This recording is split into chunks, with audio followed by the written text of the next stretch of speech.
ಇನ್ನು ಪ್ರಕಾಶ್ ರಾಜ್ ಅವರು film fair ಫೆಸ್ಟಿವಲ್ನಲ್ಲಿ Palestine ಚಿತ್ರಗಳ ಬ್ಯಾನ್ ಬಗ್ಗೆ ಪ್ರಶ್ನೆಯನ್ನ ಮಾಡಿದ್ರು. ಅದರ ಬಗ್ಗೆ ಕಿಡಿಕಾರಿದ್ರು. ಪ್ರಕಾಶ್ ರಾಜ್ ಹಚ್ಚಿರುವಂತಹ ಪ್ಯಾಲೆಸ್ಟೈನ್ ಕಿಡಿ, ಅದರಲ್ಲೂ ಪ್ರಮುಖವಾಗಿ ಪ್ಯಾಲೆಸ್ಟೈನ್ ಸಿನಿಮಾಗಳನ್ನ ಪ್ರದರ್ಶನಕ್ಕೆ ಕೇಂದ್ರ ಸರ್ಕಾರ ತಡೆಯನ್ನ ಕೊಟ್ಟಿತ್ತು. ಆ ತಡೆಯನ್ನ ಕೊಟ್ಟಿರುವಂತಹ ಕಾರಣಕ್ಕಾಗಿ ರಾಜ್ಯ ಸರ್ಕಾರ ದನಿ ಎತ್ತಬೇಕು ಅಂತ ಪ್ರಕಾಶ್ ರಾಜ್ ನಿನ್ನೆ ಹೇಳಿದ್ರು. ಪ್ರಕಾಶ್ ರಾಜ್ ಮಾತಿಗೆ ಬಿಜೆಪಿ ನಾಯಕರಿಂದ ವಿರೋಧ ವ್ಯಕ್ತವಾಗ್ತಾ ಇದೆ. ಪ್ಯಾಲೆಸ್ಟೈನ್ ಸಿನಿಮಾಗಳು ಪ್ರೊಪೋಗಂಡವನ್ನು ಹೊಂದಿರ್ತವೆ. ಆ ಮೂವಿಗಳು ಬಾಂಗ್ಲಾ ಹಿಂದೂಗಳ ಮೇಲಿರುವಂತಹ ಹಲ್ಲೆಗಳ ಚಿತ್ರ ಹಾಕ್ಲಿ ಅಂತ ಅನ್ನಲಿ ಅಂತ ಹೇಳಿದ್ದಾರೆ. ಇದರ ಜೊತೆಗೆ ಪ್ರಕಾಶ್ ರಾಜ್ ನಟರ ಏನಿದಾರಲ್ಲ ಅವರ ವಿರುದ್ಧ ವಾಗ್ದಾಳಿ ಮತ್ತು ಸವಾಲು ಹಾಕುವಂತಹ ಕೆಲಸವನ್ನ ಮಾಡ್ತಾ ಇದ್ದಾರೆ. ಇದರ ಹಿಂದೆ ಒಂದು ಹಿಡನ್ ಅಜೆಂಡಾ ಇದೆ. ಈ ಬಗ್ಗೆ ಮಾತನಾಡಲು ನಿರಾಕರಿಸ್ತಾರೆ ಸಿಎಂ ಸಿದ್ದರಾಮಯ್ಯ. ಆದರೆ ಬಿಜೆಪಿಯ ನಾಯಕರು ನೇರವಾಗಿ ಪ್ರಕಾಶ್ ರಾಜ್ ವಿರುದ್ಧ ವಾಗ್ದಾಳಿ ನಡೆಸಿದ್ದಾರೆ. ಇಂತಹ ಅದ್ಭುತವಾಗಿ ನಡ್ಕೊಂಡು ಬರ್ತಿದ್ದಂತಹ ಈ ವರ್ಷದ ಉತ್ಸವಕ್ಕೆ ಪ್ಯಾಲೆಸ್ಟೇನಿಯನ್ ಸಿನಿಮಾಗಳನ್ನು ನಮ್ಮ ಕೇಂದ್ರ ಸರ್ಕಾರ ಪ್ರದರ್ಶನ ಮಾಡೋಕ್ಕೆ ಬಿಡ್ತಾ ಇಲ್ಲ. ಅಂದರೆ ಏನಿದು? ಇದರ ಪ್ರತಿರೋಧ ನಾವು ಹೇಗೆ ಮಾಡಬೇಕು? ಒಂದು ಸರ್ಕಾರವಾಗಿ, ಮುಖ್ಯಮಂತ್ರಿಗಳಾಗಿ ನೀವು ಒಂದು ದೊಡ್ಡ ನಿಲುವನ್ನು ತಗೊಳ್ಬೇಕು ಅಂತ ಒಬ್ಬ ರಾಯಭಾರಿಯಾಗಿ ನಿಮ್ಮನ್ನು ಕೇಳ್ಕೊಳ್ತಾ ಇದ್ದೇನೆ. ಯಾಕೆಂದರೆ ನಮ್ಮ ನಾಡಿನ, ನಮ್ಮ ಮಣ್ಣಿನ, ಕಣ್ಣೀರಿನ ಸಂತಸದ ಕಥೆಗಳಾದ ಹೃದಯದ ಹಣಿತೆ ಅನ್ನೋ ಒಂದು ಪುಸ್ತಕ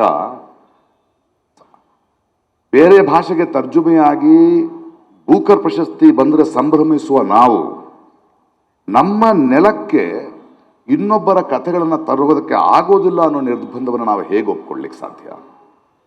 ಇದನ್ನು ಮೊನ್ನೆ ಕೇರಳದ ಫೆಸ್ಟಿವಲ್ನಲ್ಲೂ ಮಾಡಿದ್ರು. ಆದರೆ ಅಲ್ಲಿಯ ಸರ್ಕಾರ ನಿಂತು ಆ ಪ್ರದರ್ಶನಗಳಿಗೆ ಅನುವು ಮಾಡಿಕೊಡ್ತು. ಆ ಥರದ ಒಂದು ಪ್ರತಿರೋಧವನ್ನು ಬೆಂಗಳೂರಿನ ಚಲನಚಿತ್ರೋತ್ಸವದಲ್ಲಿ ನಿಮ್ಮ ರಾಜಕೀಯದ ಹುನ್ನಾರಗಳು ನಡೆಯೋಲ್ಲ ಅನ್ನೋದನ್ನು ಕರ್ನಾಟಕ ಸರ್ಕಾರವಾಗಲಿ, ಚಲನಚಿತ್ರ ಅಕಾಡೆಮಿ ಆಗಲಿ ಪ್ರತಿರೋಧಿಸಬೇಕು, ಪ್ರತಿಭಟಿಸಬೇಕು ಅಂತ ರಾಯಭಾರಿಯಾಗಿ ನಾನು ಒತ್ತಾಯಿಸ್ತಾ ಇದ್ದೀನಿ. ನನ್ನ ಪ್ರತಿಭಟನೆಯನ್ನು ನೀವು ಪ್ಯಾಲೆಸ್ಟೇನಿಯನ್ನ ನೋಡಿ, ನಮ್ಮ ಕಷ್ಟಗಳಿಗೆ, ನಮ್ಮ ನೋವುಗಳಿಗೆ ನಾವು ಸುರಿಸುವ ಕಣ್ಣೀರಿನ ಪರಿಚಯ ನಮ್ಮ ಕೆನ್ನೆಗಿದ್ರೆ ಸಾಲದು.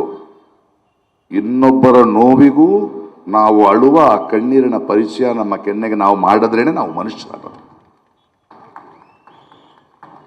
ನೀವು ಪ್ಯಾಲೆಸ್ಟೀನಿಯನ್ ಸಿನಿಮಾಗಳನ್ನು ಇಲ್ಲಿ ಪ್ರದರ್ಶಿಸಕ್ಕೆ ಬಿಡದೇ ಇದ್ದರೆ ಈ ವೇದಿಕೆಯಲ್ಲಿ ನಾನು ಅಲ್ಲಿಯ ನೋವನ್ನು, ಅಲ್ಲಿಯ ಪದ್ಯವನ್ನು ಓದ್ತೇನೆ. ಪ್ಯಾಲೆಸ್ಟೀನಿಯನ್ ಆ ನೋವಿನ ಪದ್ಯವನ್ನು ಓದೋದರ ಮೂಲಕ ನನ್ನ ಪ್ರತಿರೋಧವನ್ನು ಹೇಳಲಿಕ್ಕೆ ನಾನು ಇಷ್ಟಪಡ್ತೇನೆ. The wars will end and the leaders will shake hand and disperse. But that old lady will still be waiting for her son.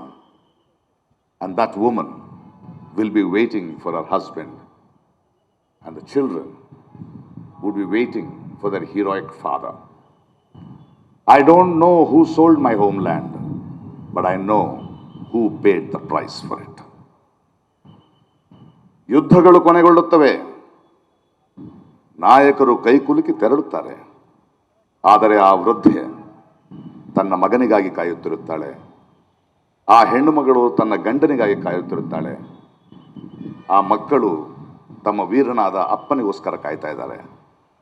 ನನ್ನ ಮಣ್ಣನ್ನು, ನನ್ನ ಮಾತೃಭೂಮಿಯನ್ನು ಮಾರಿದವರು ಯಾರೆಂದು ನನಗೆ ಗೊತ್ತಿಲ್ಲ, ಆದರೆ ಅದಕ್ಕೆ ಬೆಲೆ ತೆತ್ತವರು ಯಾರೆಂದು ನನಗೆ ಗೊತ್ತು. ಇಂಟರ್ನ್ಯಾಷನಲ್ ಫಿಲ್ಮ್ ಫೆಸ್ಟಿವಲ್ ಏನು ಕರ್ನಾಟಕದಲ್ಲಿ ಬೆಂಗಳೂರಲ್ಲಿ ಆಗ್ಲಿಕ್ಕಿದೆ, ಅದರಲ್ಲಿ ಪ್ಯಾಲೆಸ್ಟೈನಿಯನ್ ಫಿಲ್ಮ್ಸ್ ಗಳನ್ನ ರಿಲೀಸ್ ಮಾಡಲಿಕ್ಕೆ ಅವಕಾಶ ಮಾಡಿಕೊಡ್ಬೇಕು ಅನ್ನುವಂತ ಮಾತನ್ನ ಪ್ರಕಾಶ್ ರಾಜ್ ಅವರು ಹೇಳಿದ್ದಾರೆ. ಇದರಲ್ಲಿ ನಮ್ಮ ಭಾರತ ದೇಶದಲ್ಲಿ ಬಹಳ ಲಿಬರಲ್ ಆದ ದೇಶ. ನಾವು ಎಲ್ಲ ರೀತಿಯ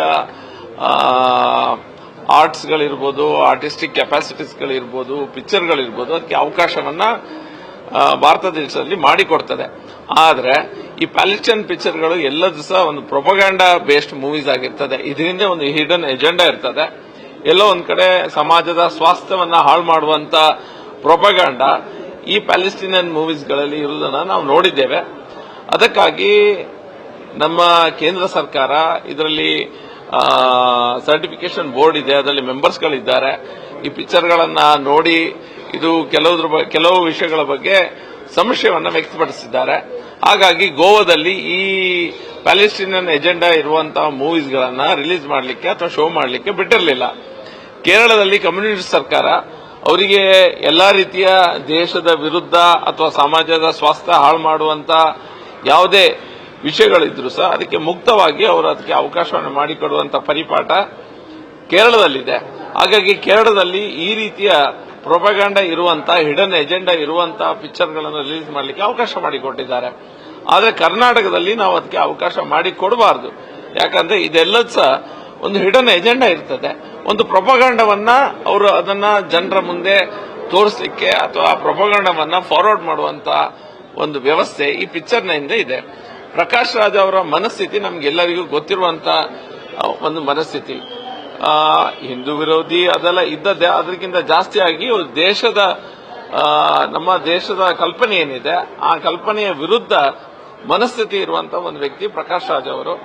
ನೋಡಿ, ಇವತ್ತು ಚಲನಚಿತ್ರೋತ್ಸವ ನಡೆದಿರ್ತಕ್ಕಂಥ ಸಂದರ್ಭದಲ್ಲಿ ಯಾವ ಚಿತ್ರಗಳನ್ನ ತೋರಿಸಬೇಕು ಅಂತಕ್ಕಂಥದನ್ನ ಆ ಸಂಬಂಧಪಟ್ಟಿರ್ತಕ್ಕಂಥ ಇಲಾಖೆಯವರು ನಿರ್ಧಾರವನ್ನು ಮಾಡ್ತಾರೆ. ಆದರೆ ನಮ್ಮ ಏನು ಇಬ್ಬರು ವಿರೋಧ ಮಾಡತಕ್ಕಂಥ ಪ್ರಯತ್ನವನ್ನು ಮಾಡಿದಾರ, ಇವ್ರಿಗೆ ನಾನು ಕೇಳಕ್ಕೆ ಇಚ್ಛೆ ಪಡ್ತೀನಿ, ಪ್ಯಾಲೆಸ್ಟೈನಿ ಪಿಕ್ಚರ್ ಯಾಕೆ ನಾವು ಬ್ಯಾನ್ ಮಾಡಬೇಕನ್ನುವಂಥದ್ದು ನಿರ್ಧಾರ ಮೇಗಿಂದ ಆಗಿರುತ್ತೆ. ಆದರೆ ಈ ರೀತಿಯಾಗಿರ್ತಕ್ಕಂಥ ಸಂಕುಚಿತ ಮನೋಭಾವನೆ ಉಳಿತಕ್ಕಂಥವ್ರು, ಹಾಗಾದ್ರೆ ನೀವು ಬಾಂಗ್ಲಾದೇಶದಲ್ಲಿ ಹಿಂದೂಗಳ ನರಮೇಧ ನಡೆದೈತಲ್ಲ, ಇವತ್ತು ಹತ್ಯೆ ನಡೆದೈತಲ್ಲ, ಅದರ ಬಗ್ಗೆ ಪಿಕ್ಚರ್ ಹಾಕಂತ ಹೇಳ್ರಿ ನೋಡೋಣ ಗೊತ್ತಾಗುತ್ತೆ. ಪಾಕಿಸ್ತಾನದಲ್ಲಿ ನಡೆದಿರ್ತಕ್ಕಂಥ ನರಮೇಧದ ಪಿಕ್ಚರ್ ಹಾಕಂತ ಹೇಳ್ರಿ ಗೊತ್ತಾಗುತ್ತೆ. ಈ ರೀತಿ ಎಡಪಂಥೀಯರಂತ ಏನಂತೇವಲ್ಲ, ಇವ್ರದ್ದು ಯಾವಾಗಲೂ ಕೂಡ ಇದೇ ರೀತಿಯಾಗಿರ್ತಕ್ಕಂಥ ಪ್ರಯತ್ನವನ್ನು ಮಾಡುವಂಥದ್ದು ಮಾಡ್ತಾರೆ. ಇವತ್ತು ಏನು ನಿರ್ಧಾರ ಆಗೈತೆ ಫಿಲ್ಮ್ ಇಂಡಸ್ಟ್ರಿಯಿಂದ ಅದು ಸರಿಯಾಗಿರ್ತಕ್ಕಂಥ ನಿರ್ಧಾರ ಅನ್ನುವಂಥದ್ದು ನಾವು ಸ್ವಾಗತ ಮಾಡ್ತೀವಿ. ನಿಜ, ಬಟ್ ಬಿಟ್ಟೋದವರು ಬಿಜೆಪಿ ಆಮೇಲೆ ಮಾತಾಡ್ತೀನಿ